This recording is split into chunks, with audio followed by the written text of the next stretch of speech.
नमस्कार दोस्तों, मैं अजय सिंह आपका स्वागत करता हूं एसएससी मेकर के यूट्यूब चैनल में। दोस्तों, हम आपके लिए रेलवे एनटीपीसी ग्रुप डी परीक्षा के लिए क्रैश कोर्स चला रहे हैं और इस क्रैश कोर्स में दोस्तों हम आपको बताएंगे मैथ्स के कुछ अति महत्वपूर्ण प्रश्न दोस्तों जो एलसीएम एंड एचसीएफ से लिए गए हैं। दोस्तों, ये मैथ के क्रैश कोर्स का तीसरा वीडियो है। दोस्तों, जैसे आपके रेलवे सिलेबस में मैथ का चैप्टर मेंशन किया है, मैथ में जैसे जैसे चैप्टर मेंशन किया है वैसे वैसे दोस्तों हम इस क्रैश कोर्स में चैप्टर को शामिल कर रहे हैं। इसलिए दोस्तों आप सारे चैप्टर को जरूर देखिए और इसमें हम दोस्तों प्रीवियस ईयर के कुछ क्वेश्चन देखेंगे, किस प्रकार के एलसीएम एचसीएफ के क्वेश्चन पूछे जाते हैं और कैसे उनको सॉल्व किया जाता है। अभी यहाँ पे हम प्रीवियस ईयर के क्वेश्चन देख रहे हैं और फिर बाद में आगे हम आपको बेसिक से भी पढ़ाएंगे। तो चलिए देखते हैं दोस्तों, पहला क्वेश्चन देखिएगा किस टाइप के क्वेश्चन पूछा जाता है, ध्यान दीजिएगा। देखिए पहला क्वेश्चन ये रहा दोस्तों, ये हम आपको बता दें दोस्तों, ये मोस्ट इंपॉर्टेंट दोस्तों क्वेश्चन है, ध्यान दीजिएगा, ये मोस्ट इंपॉर्टेंट क्वेश्चन है। इस प्रकार के प्रश्न हमेशा एग्जाम में पूछे जाते हैं।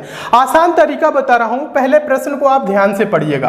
प्रश्न है दो संख्याओं का गुणनफल 1280 यानी 1280 तथा उनका महत्तम समापवर्तक 8 है, संख्याओं का लघुत्तम समापवर्त क्या होगा। तो देखिए दोस्तों, ऐसे क्वेश्चन कभी भी आए तो आपको पेन उठाने की जरूरत नहीं है, बहुत आसान तरीका होता है। इसके लिए एक छोटा सा फॉर्मूला भी होता है, हम आपको बता रहे हैं। यहां पे बोल क्या रहा है दोस्तों, दो संख्याओं का गुणनफल। दो संख्याओं का गुणनफल मतलब पहला संख्या गुने दूसरा संख्या, दोनों संख्याओं का गुणनफल दिया है, इसकी जगह पे ये दिया है। देखिए इसके लिए जो फॉर्मूला होता है पहले वो बता देते हैं। पहला संख्या गुणे दूसरा संख्या बराबर एलसीएम गुणे एचसीएफ। ध्यान दीजिएगा, ये क्या होता है दोस्तों, फॉर्मूला होता है। अब इस फॉर्मूले पे क्या होगा दोस्तों, अगर पहला संख्या पूछ ले तो भी बता सकते हैं, दूसरा संख्या पूछ ले तो भी बता सकते हैं, एलसीएम पूछे तो भी बता सकते हैं, एचसीएफ पूछे तो भी बता सकते हैं। इसमें दिया क्या रहता है दोस्तों, तीन चीजें दी होती हैं, एक चीजें ज्ञात करना होता है। इसमें देखिए दो चीजें यहाँ पे दे दिया है, दो संख्याओं का गुणनफल क्या दिया है 1280, तो यहाँ पे कर देंगे 1280, ठीक है। और देखिए महत्तम समापवर्तक दिया है कितना दोस्तों, 8 दिया है। और पूछ क्या रहा है, लघुत्तम समापवर्त यानी एलसीएम पूछ रहा है, तो एलसीएम गुणे एचसीएफ, एचसीएफ की जगह पे क्या रखेंगे, 8 रखेंगे। देखिए एकदम बेसिक से समझा रहे हैं, अच्छे से समझते चलिए। कहीं पे भी आपको प्रॉब्लम होती है तो आप नीचे कमेंट करिएगा, इससे भी आसान भाषा में मैं पढ़ा सकता हूं आपको, ठीक है। तो मैं उम्मीद करता हूं आप लोग समझ भी रहे होंगे। अब पूछ क्या रहा है, एलसीएम पूछ रहे हैं, तो ये दोस्तों गुने में 8 है, बराबर के इधर आएगा तो क्या हो जाएगा दोस्तों, भागे में हो जाएगा। तो अब डायरेक्ट यहां पे लिख दे रहे हैं, या आप ऐसे भी कर सकते हैं, एलसीएम बराबर 1280 बटा का दोस्तों क्या होगा 8, समझ रहे हैं। अब देखिए 8 से क्या करिए दोस्तों, इसको भाग कर दीजिए। तो देखिए 8 से भाग करेंगे तो दोस्तों क्या होगा, 8 एकम 8 होगा, फिर 8 छके 48, 0 160। तो एलसीएम बराबर दोस्तों क्या होगा, एलसीएम बराबर होगा 160। तो देखिए 160 किस ऑप्शन में है, देखेंगे ऑप्शन नंबर पहले में दिया है, तो आपका ऑप्शन नंबर पहला दोस्तों क्या हो जाएगा, सही हो जाएगा। तो मैं उम्मीद करता हूं दोस्तों आप इस प्रश्न को बहुत अच्छे तरीके से समझ गए होंगे और इस टाइप के क्वेश्चन आपके एग्जाम में आएगा तो आप अच्छे से सॉल्व कर लेंगे। दोस्तों ये रेलवे एग्जाम में बहुत बार रिपीट कर चुका है, प्रश्न बहुत बार पूछा जा चुका है। तो देखिए यहाँ पे आप दो चीजें ध्यान रखिएगा जो मैं बताया हूं, एलसीएम पूछे, एचसीएफ पूछे, या पहली संख्या पूछे या दूसरी संख्या पूछे, ठीक है। तो कोई भी संख्या पूछेगा तो यहाँ पे क्या रहता है, तीन चीजें दी होती हैं, एक चीजें ज्ञात करना होता है। तो बस आप इतना करना जानते हैं, पक्षांतर कर लेंगे। तो ये फॉर्मूला है, इसे आप लिख लीजिएगा, ठीक है। ये फॉर्मूला है, पहली संख्या गुणे दूसरी संख्या बराबर एलसीएम गुणे एचसीएफ, ठीक है। चलिए अब नेक्स्ट क्वेश्चन की ओर चलते हैं। दूसरा क्वेश्चन देखिएगा, दूसरा क्वेश्चन ये रहा, ये भी हम आपको बता दें दोस्तों, ये भी मोस्ट इंपॉर्टेंट क्वेश्चन है, पूछा गया प्रश्न है। आसान तरीका बता रहा हूं, बहुत आसान तरीका, ये एनटीपीसी में पूछा गया है प्रश्न है, एक दुकान में हर 18 सेकंड पर घंटी बजती है और दूसरी घंटी हर 60 सेकंड पर बजती है 4 PM यानी कि 4 बजे शाम को, पर दोनों घंटी एक साथ बजती है, किस समय दोनों घंटी एक साथ दोबारा बजेंगी। तो देखिए दोस्तों ऐसे क्वेश्चन हमेशा आते हैं, ठीक है। तो आपको करना क्या है दोस्तों, यहाँ पे 2 घंटी दी है, यहाँ पे 4 घंटी दे सकता है, 6 घंटी भी दे सकता है। तो प्रश्न का पैटर्न वही रहेगा, सॉल्व करने का तरीका नहीं बदलेगा। आप क्या करेंगे दोस्तों, 4 PM पे ये घंटियां बजी है एक साथ, फिर पूछ रहा है अगली बार कब ये 7 बजेंगी। ऐसे क्वेश्चन कभी भी आए तो जो यहाँ पे दिया है समय 18 सेकंड पे और 60 सेकंड पे बचती है, आप क्या करेंगे 18 और 60 का एलसीएम निकाल लेंगे। जो एलसीएम आएगा दोस्तों उसको क्या कर लेंगे दोस्तों, जितना सेकंड आएगा उसको मिनट में बदल के आप इसमें जोड़ लेंगे, आंसर आ जाएगा। एलसीएम निकालना तो आपको बताए हैं बेसिक वाले चैनल पे, एग्जाम फिनिशर पे, यहाँ पे भी बता देते हैं। देखिए एलसीएम कैसे निकाला जाता है। 18 सेकंड है, ठीक है, और दूसरी घंटी कितने पे है, 60 पे है। तो बताइए 18 60 का एलसीएम कैसे निकालेंगे। ऐसे एलसीएम निकाला जाता है 2 9 18 और ये 2 से 30 बार में कटेगा, फिर 2 से ये 9 नहीं कटेगा तो लिख देंगे 2 से ये 15 बार में कटेगा, ये 2 से अब नहीं कटेगा, 3 से कटेगा, 3 3 का 9, 3 5 15, फिर देखिए 3 से कटेगा, ये 1 हो जाएगा, ये 5 हो जाएगा, फिर ये 5 से कटेगा, ये 1 नीचे 1 1 आ गया, यानी सब कट गया, ठीक है। अब देखिए क्या है दोस्तों, अब आपका एलसीएम क्या होगा, ये जो इस साइड में अंक आया है यही एलसीएम होता है, यानी कि 2 गुने 3 गुने 3 गुने 5, ध्यान दीजिएगा ये आपका एलसीएम होगा। तो 2 दूना के 4, 4 तिहाई 12, 12 तिहाई 36, 36 पच्चे दोस्तों क्या होगा 180, 36 पच्चे क्या होता है 180 होगा। ये दिख रहा है ना, देखिए यहां पे लिख देते हैं क्या आया दोस्तों 180। ये क्या आया है दोस्तों 180 सेकंड आया, क्योंकि यहाँ 18 सेकंड है, यहाँ पे भी क्या है 60 सेकंड है। 180 सेकंड बाद क्या होंगी दोस्तों, ये पुनः दोबारा एक साथ बजेंगी। तो 180 सेकंड को हम क्या करेंगे यहाँ पे दोस्तों मिनट में बदल लेंगे, क्योंकि यहाँ सेकंड में नहीं टाइम दिया है, घंटा और मिनट में दिया है। तो मिनट में बदलने के लिए क्या करेंगे, सेकंड को दोस्तों मिनट में बदलने के लिए हम 60 से क्या करेंगे भाग कर देंगे। तो ये 36 18, 3 मिनट बाद ये क्या होंगी दोस्तों पुनः एक साथ बजेंगी। तो 4 PM पे बजी है, अब कितने बजे बजेंगी दोस्तों बताइए 4:03 पे। तो देखिए 4:03 किस ऑप्शन में है, PM में, तो देखेंगे ऑप्शन नंबर पहले में है। तो आपका ऑप्शन नंबर पहला दोस्तों क्या हो जाएगा, सही हो जाएगा। तो मैं उम्मीद करता हूं दोस्तों आप इस प्रश्न को भी बहुत अच्छे तरीके से समझ गए होंगे। देखिए दोस्तों हमेशा क्या होता है, ऐसे ही क्वेश्चन पूछे जाते हैं। जितने भी क्वेश्चन लिया हूं प्रीवियस ईयर के पेपर से लिया हूं, अभी मैं आपको प्रीवियस ईयर का पेपर करा रहा हूं ताकि आपको समझ में आ जाए रेलवे में क्वेश्चन कैसे पूछे जाते हैं। अभी हम आपको बोलेंगे तो बेसिक से भी पढ़ाएंगे। बेसिक से कहने का मतलब है जो इसका थ्योरी होता है दोस्तों, यहाँ पे जो क्लास लेक्चर होते हैं वो भी मैं आपको दूंगा ताकि आप और बेहतर ढंग से समझ सके। पूरे चैप्टर पे मैं आपकी पकड़ कराऊंगा। अभी आपके पास टाइम है, टेंशन ना लीजिए। अभी हम यहाँ पे क्रैश कोर्स करा दे रहे हैं, उसके बाद थ्योरी वाली भी क्लास हम आपको चला देंगे। कहीं पे जाने की जरूरत नहीं है, हम आपकी प्रिपरेशन 100% करा रहे हैं। आपकी तैयारी एकदम जबरदस्त होगी, सिलेक्शन आपका मेरे यहाँ से ही होगा, कहीं दूर जाने की जरूरत नहीं है। चलिए अब अगला क्वेश्चन की ओर हम चलते हैं। देखिएगा अगला क्वेश्चन ये रहा। ये क्वेश्चन है दोस्तों तीसरा क्वेश्चन, काफी इंपॉर्टेंट क्वेश्चन है, मोस्ट इंपॉर्टेंट क्वेश्चन है, ध्यान दीजिएगा। ऐसे प्रश्न हमेशा पूछे जाते हैं और ऐसे प्रश्नों को सॉल्व करने के लिए आपको पेन उठाने की जरूरत नहीं है, मात्र 2 सेकंड में आंसर दिया जाता है। कैसे दिया जाता है हम बता रहे हैं, पहले प्रश्न को पढ़िए। प्रश्न कह रहे हैं 3 बड़े ड्रमों में 36 लीटर, 45 लीटर और 72 लीटर तेल है, किस बड़े माप से सभी मात्राओं को पूर्णतः से मापा जा सकता है। तो दोस्तों इसको सॉल्व करने के लिए 2 तरीका है। एक तो है दोस्तों आप क्या कर सकते हैं, इन संख्याओं का HCF निकाल सकते हैं, HCF भाग विधि से भी निकाल सकते हैं और गुणनखंड विधि से भी निकाल सकते हैं। आपको पहले ये बताना है नीचे कमेंट करके, LCM HCF निकालना आता है कि नहीं आता है, नीचे कमेंट करके जरूर बताइएगा।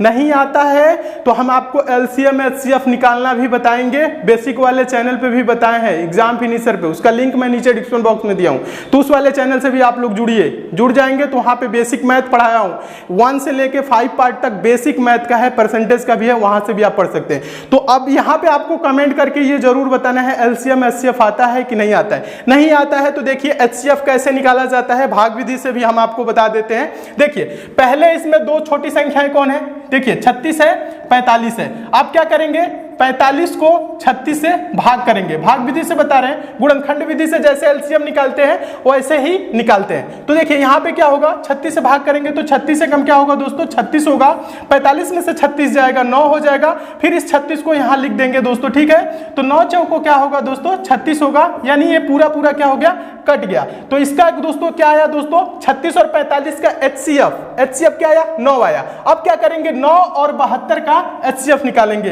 तो फिर क्या करेंगे 72 को दोस्तों 9 से भाग करेंगे तो क्या होगा दोस्तों 9 अठे 72। ध्यान दीजिएगा 9 अठे 72, ये पूरा पूरा कट रहा है, यहाँ पे क्या आया दोस्तों 9, यही आंसर हो जाएगा 9 लीटर, यही आंसर हो जाएगा आपका 9 लीटर। लेकिन ऐसे प्रश्नों को दोस्तों सॉल्व करने के लिए आपको इतना करने की जरूरत नहीं है, ऐसे प्रश्नों को बिना पेन उठाए सॉल्व किया जाता है। तो आपको तो ये बस समझाने के लिए हम बता दिए ताकि आप समझ सके। देखिए कैसे सॉल्व किया जाता है, हम आपको अब आसान तरीका बता रहे हैं। जब कभी भी दोस्तों ऐसे क्वेश्चन आएगा, ध्यान दीजिएगा, जब कभी भी दोस्तों ऐसे क्वेश्चन आएगा तो आप क्या करेंगे, सबसे पहले गो थ्रू ऑप्शन। देखिएगा ऐसे प्रश्नों को सॉल्व करने के लिए जो मेथड का नाम है गो थ्रू ऑप्शन, यानी हम ऑप्शन से सॉल्व करेंगे, सेकंडों में आंसर आ जाएगा। क्वेश्चन एक बार और पढ़ देता हूं ताकि आपको और अच्छे से क्लियर हो जाए। 3 बड़े ड्रमों में 36 लीटर, 45 लीटर, 72 लीटर तेल है। किस बड़े माप से सभी मात्राओं को पूर्णता से मापा जा सकता है? बड़ा माप का मतलब होता है क्या दोस्तों, इन सभी संख्याओं का बड़ा फैक्टर, बड़ा गुणनखंड, यानी कहने का मतलब है बड़ी से बड़ी वो संख्या जो इनको पूर्णता से माप सके। तो ऑप्शन में देखेंगे सबसे बड़ी संख्या कौन है, तो देखेंगे यहाँ पे 36 है, तो आप देखेंगे 36 से 36 में भाग जाएगा, पूर्णता से विभाजित हो जाएगा। क्या दोस्तों 36 से 45 को पूर्णता, देखिएगा 45 को 36 से पूर्णता विभाजित किया जा सकता है? नहीं किया जा सकता है, इसलिए ऑप्शन नंबर डी नहीं होगा। ठीक है, अब देखिए इससे अब छोटा कौन है दोस्तों, ये 9 लीटर वाला है। ऑप्शन नंबर बी में क्या है, 9 लीटर है। देखिए 9 से देखिए 36 में, यहाँ पे थोड़ा सा मिटा देता हूं, समझ में आएगी आपको, अच्छे तरीके से समझिएगा। हाँ अब देखिए 9 से 36 में करिए, 9 चौको 36 4 बार में मापा जा सकता है।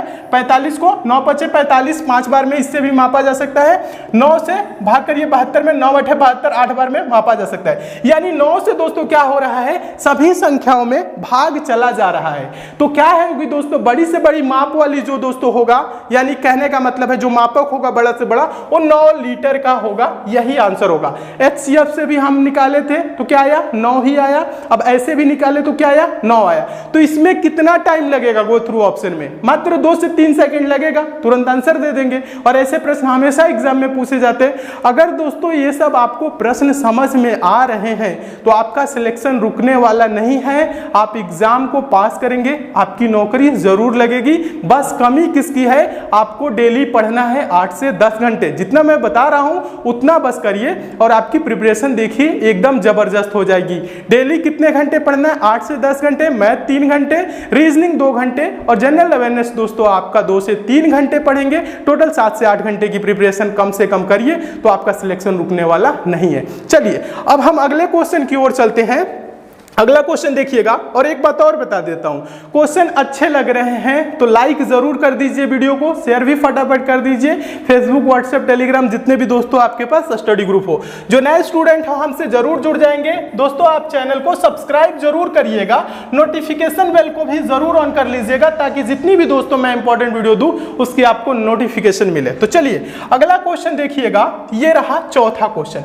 चौथा क्वेश्चन ये मोस्ट इंपॉर्टेंट ये भी क्वेश्चन है और इसके लिए भी आपको पेन उठाने की जरूरत नहीं है।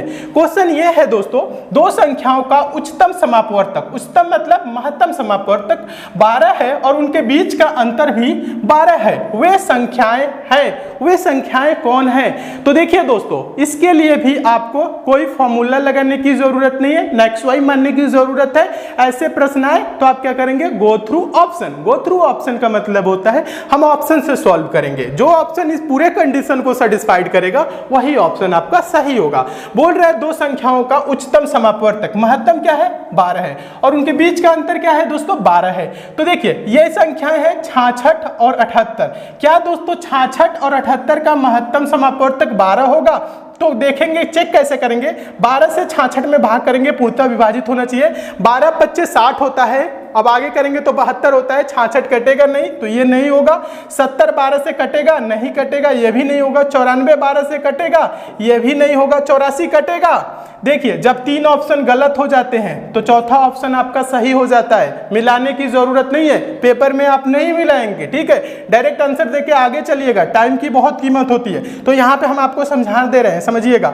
तो 12 7 84, 7 बार में कट जाएगा, ये 84 कटेगा कि नहीं, 96 भी कटेगा। देखिए ये 84 है ना, 12 से कटेगा, 12 7 84, ये 96 है ना दूसरा, ये भी क्या होगा 12 से कटेगा, 12 बटे 96, कट रहा है ना, देखिए, यानी कि दोस्तों महत्तम समापवर्तक इन दोनों संख्याओं का 12 होगा। ये पहला कंडीशन को सेटिस्फाइड कर रहा है, दूसरा कंडीशन क्या कह रहा है, और उनके बीच का अंतर भी 12 है। तो बताइए दोस्तों 84, 96, इनके बीच का अंतर क्या होगा? अंतर का मतलब क्या होता है? 96। बड़ी संख्या में से छोटी संख्या को घटाना, जब बड़ी संख्या में से छोटी संख्या घटाएंगे तो क्या आया? 12 ही आया। यानी ऑप्शन नंबर डी क्या कर रहा है दोस्तों? पूरे कंडीशन को सेटिस्फाइड कर रहा है। तो आपका ऑप्शन नंबर डी दोस्तों क्या हो जाएगा? सही हो जाएगा। तो मैं उम्मीद करता हूं दोस्तों आप इस प्रश्न को भी बहुत अच्छे तरीके से समझ गए होंगे।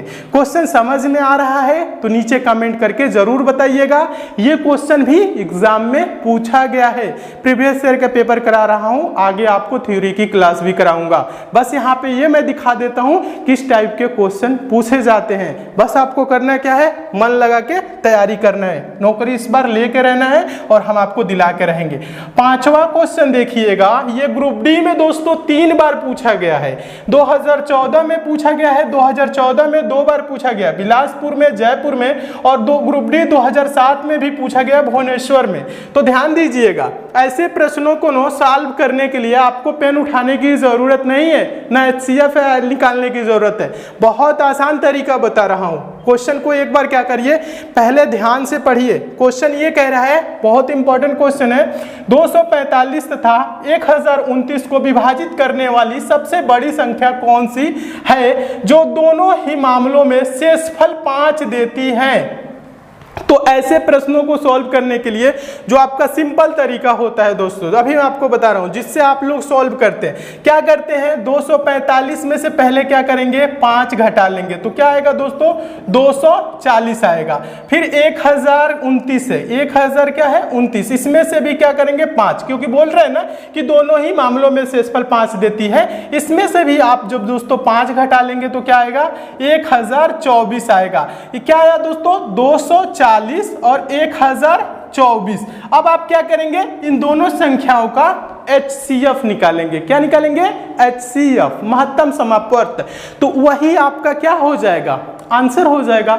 लेकिन इतना आपको करने की जरूरत नहीं है। अब यहाँ पे HCF निकालेंगे तो यहाँ पे भी थोड़ा सा टाइम लगेगा। तो ऐसे प्रश्नों को सॉल्व करने के लिए जो सबसे आसान तरीका होता है वो होता है गो थ्रू ऑप्शन। हम ऑप्शन से सॉल्व करेंगे, सेकंडों में आंसर आ जाएगा। कैसे आएगा? देखिए हम आपको बता रहे हैं। ये चीज तो समझ गए होंगे, यहाँ से HCF निकालेंगे तो आंसर आ जाएगा, लेकिन यहाँ इतना करने की जरूरत नहीं है।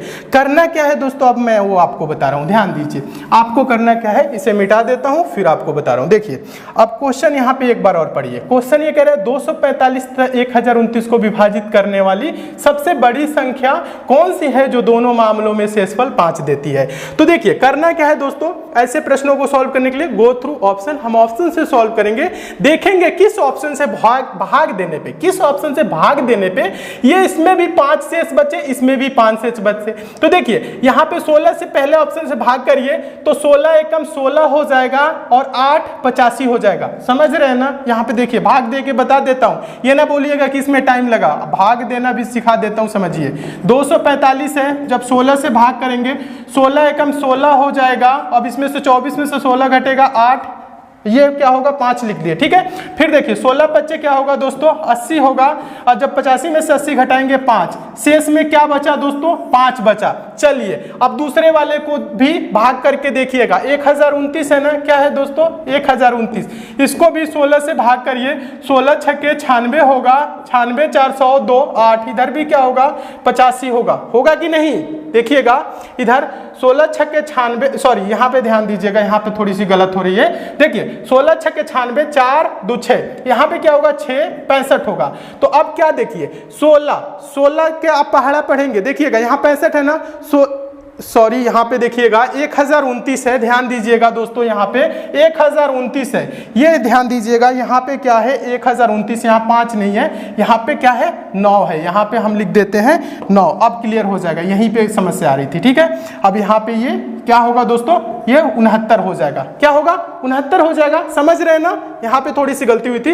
तो अब देखिए, तो 16 छक्के 96, अब इसमें से घटाए 6, इधर 69 हुआ, फिर 16 चौको 64 हो जाएगा। जब 69 में से जो क्या करेंगे, 69 में से ये 64 घटाएंगे, 16 चौको 64, 69 में से जब 64 घटाएंगे तो क्या होगा दोस्तों, शेष में 5 होगा। क्या होगा दोस्तों, 5 होगा। इसमें भी क्या बच रहा है दोस्तों, शेष में 5 बच रहा है, इसमें भी 5 बच रहा है, यानी इसका आंसर क्या होगा दोस्तों, 16 होगा। क्या होगा दोस्तों, बड़ी से बड़ी कौन सी संख्या होगी दोस्तों, जो दोनों में 5 से असफल छोड़ती हो, तो होगी 16। समझ में आया कि नहीं आया? यहाँ पे थोड़ी सी भाग में प्रॉब्लम हुई थी, लेकिन यहाँ पे समझ गए होंगे। ठीक है, कोई दिक्कत नहीं है। समझ में आया कि नहीं? समझ में आ गया। देखिए, आपको इतना भाग देने की जरूरत नहीं है, हम आपको समझाने के लिए बताए हैं। आप क्या करेंगे दोस्तों, इसको ओरल कर लेंगे। ये पूछा गया प्रश्न है, ध्यान दीजिएगा। आप इसको ओरल कर लेंगे, ऐसे भाग करेंगे। देखिएगा, 16 एकम 16, और यहाँ पे क्या होगा दोस्तों, 8 85, 16 85, 5 शेष बचेगा, 16 छक्के 96, और इधर 6 69, 16 चौको 64, 5 शेष बच रहा है। आप डायरेक्ट आंसर दे देंगे, 16 आंसर हो जाएगा। अगर 16 से नहीं अगर जो होता तो फिर option number B C D check करते। तो जब पहले से ही आंसर मिल गया तो बी सी डी चेक करने की जरूरत नहीं है, पहला आपका आंसर हो जाएगा। तो मैं उम्मीद करता हूं दोस्तों आप इस प्रश्न को भी बहुत अच्छे तरीके से समझ गए होंगे। दोस्तों, इसकी पीडीएफ मैं टेलीग्राम पे सेंड कर दूंगा, और पिछला भी पीडीएफ मैं टेलीग्राम पे दिया हूं। तो अभी तक आप लोग टेलीग्राम को ज्वाइन नहीं किए हैं तो टेलीग्राम को जरूर ज्वाइन कर लीजिएगा, वहां से आप लोग पीडीएफ प्राप्त कर सकते हैं। एसएससी मेकर टेलीग्राम पे सर्च करिएगा, ज्वाइन कर लीजिएगा, लिंक नीचे डिस्क्रिप्शन बॉक्स में भी दिया हूं। अब अगले क्वेश्चन की ओर चलते हैं। अगला क्वेश्चन देखिएगा, ये रहा। ये छठा क्वेश्चन है, काफी इंपॉर्टेंट है, इसके लिए भी पेन उठाने की जरूरत नहीं है। प्रश्न पढ़िए, पहले प्रश्न क्या रहा है? प्रश्न कह रहा है दो संख्याओं का महत्तम समापवर्तक यानी मसप यानी एचसीएफ 24 है। इसका लघुत्तम समापवर्तक लसप एलसीएम निम्नलिखित में से कौन सा हो सकता है? तो देखिए, यहाँ पे एचसीएफ दोस्तों दिया है, क्या दिया है दोस्तों? एचसीएफ दिया है। कितना दिया है? ये 24 दिया है, और पूछ रहा है कि इनमें से एलसीएम कौन हो सकता है। इन चारों में से एलसीएम बताना है दोस्तों कि कौन हो सकता है। देखिए, अभी हम आपको समझा रहे हैं, समझिएगा। बोल रहा है इनमें से एलसीएम कौन हो सकता है। जो दोस्तों, यहाँ पे आपको कुछ नहीं करना है, जो दोस्तों एचसीएफ से विभाजित होगा वही आपका एलसीएम होगा। ठीक है, तो एचसीएफ से इसको भाग करिए, जाएगा 24 से 118 कटेगा, 24 चौको 96 होता है, 24 25 120 होता है, ये होगा नहीं। 24 चौको 96, 24 25 120, 24 छक्के 144, ये हो जाएगा, यही आंसर हो जाएगा। 144 इसका एलसीएम हो सकता है, यानी आंसर क्या होगा? ऑप्शन नंबर सी हो जाएगा। तो मैं उम्मीद करता हूं दोस्तों आप इस प्रश्न को भी बहुत अच्छे तरीके से समझ गए होंगे। देखिए, ऐसे सिंपल क्वेश्चन पूछे जाते हैं। हम आपको एलसीएम एचसीएफ मैथ के सारे चैप्टरों को दोस्तों सॉल्व करने के आसान तरीका बताएंगे।